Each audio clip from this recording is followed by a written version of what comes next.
Welcome to the Silver Spleen. My name is Adlai Stevenson, and this is my review of The Legend is Born, Ip Man. The legend of Ip Man reads something like this. Once upon a time, there was a country called Japan. Japan was evil. It still is. Japan is so evil that young Chinese children were having nightmares about Japanese people in 1905. Japan is so evil that they would send 12-year-olds to China as spies, and they would send them in boxes. Japanese people are evil because they have shitty haircuts. They're so evil that one Japanese character, played by Kenya Sawada, is apparently wearing Bernice Liu's bob wig from Bad Blood. He probably stole it. You know how those people are. More proof lies, because Japan is all about lies, in the fact that Bernice Liu is also in The Legend is Born Ip Man as a Japanese person with another shitty wig. Aha! Proof! You want more proof of Japan's evil militant nature? Kenya Sawada invokes the samurai spirit in The Legend is Born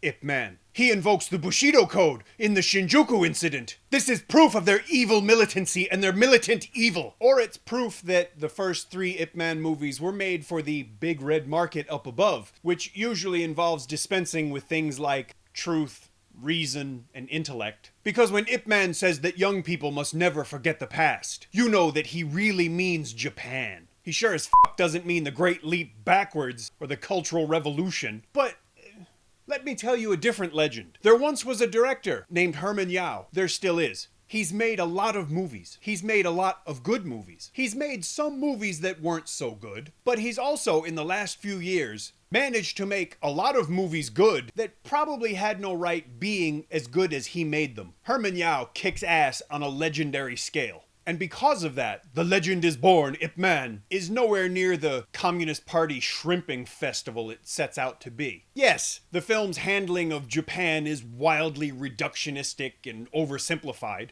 and such gross propaganda that normally I'd be having an aneurysm. But thanks to Herman Yau, this film is entertaining and funny. I'll hazard an assertion that he knows his portrayals of those evil Japanese are kind of silly, because they're stylishly silly. These cartoonish abominations are so overwrought, so overstated, that you've got to assume he did it intentionally. Herman Yau knows what he has to do to please that big red market up above. But he also knows how patently stupid and atavistic it is, and I think you can see that in this film. So I wasn't insulted. I was amused. I was even entertained. And when the film tries for the big red Japan bash, I just laughed derisively. Because that, I think, is what Herman Yau wanted me to do.